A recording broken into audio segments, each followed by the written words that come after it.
गणपती बाप्पासाठी खव्याचे मोदक केले।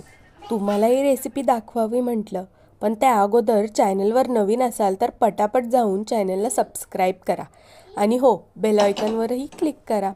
आपण कढई तापायला ठेवायची आहे आणि मंद आचेवरतीच गॅस ठेवायचा आहे। त्यानंतर खवा हाताने चुरून त्याचा भुगा करायचा आहे आणि तो कढईमध्ये घालायचा। अगदी मंद आचेवरती आपल्याला हा खवा परतून घ्यायचा। अगदी 1 ते 1.5 मिनिटात खवा असा पातळ होतो। त्यानंतर त्यामध्ये साखर घालून घ्यायची। साखर छान मेल्ट होईपर्यंत पुन्हा आपल्याला खवा छान परतून घ्यायचा। आता आपला खवा परतण्यासाठी अगदी 1.5 ते 2 मिनिटच लागतात। पण तोपर्यंत तुम्हाला कोणत्या पद्धतीचे मोदक आवडतात ते कमेंट करून सांगायला अजिबात विसरू नका।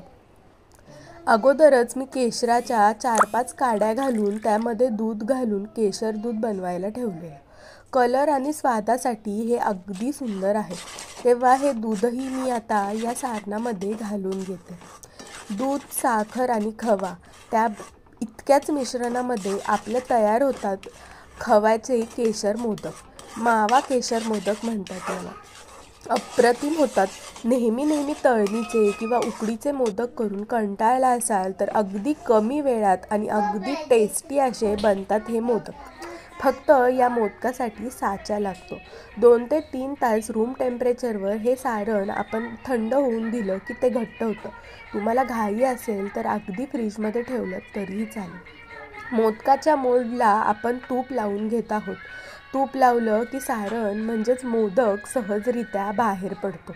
आता अगदी दाबून आपल्याला हे सारण भरून घ्यायचं। मी थोडंसं पातळच ठेवलंय कारण की लहान मुलं खाणार होते। तुम्हाला घट्ट हवं असेल तर तुम्ही थोड्या वेळ जास्त ते थंड होऊ द्यात किंवा मुरू द्यात, मग ते आपोआप घट्ट होऊन जातं। आता तुम्ही पाहू शकताय एक्स्ट्राचं आपल्याला सारण काढून घ्यायचं आहे आणि छान प्रेस करून आपल्याला मोदक तयार करून घ्यायचं आहे। पाहू शकताय अगदी मस्त असा मोदक तयार होतो। मोदक शक्यतो खालच्या बाजूने काढा, नाहीतर मग हातामुळं त्याच्या कळ्या आधीच चेंबल्या जातात आणि आकारच बदलून जातो। पाहताय ना तुम्ही? अशा पद्धतीनं एक करत सगळे मोदक मी बनवून घेतले। केशराची काडी, खव्याचा सुगंध आणि हे मोदक, आहाहा! केशर मावा मोदक अतिशय उत्कृष्ट लागतात। एकदा नक्की बनवून पहा आणि तुमच्यासोबतच गणपती बाप्पालाही नैवेद्य दाखवायला विसरू नका। उकडीच्या आणि तळणीच्या मोदकाचा व्हिडिओ पाहण्यासाठी आपल्या चॅनलला सबस्क्राईब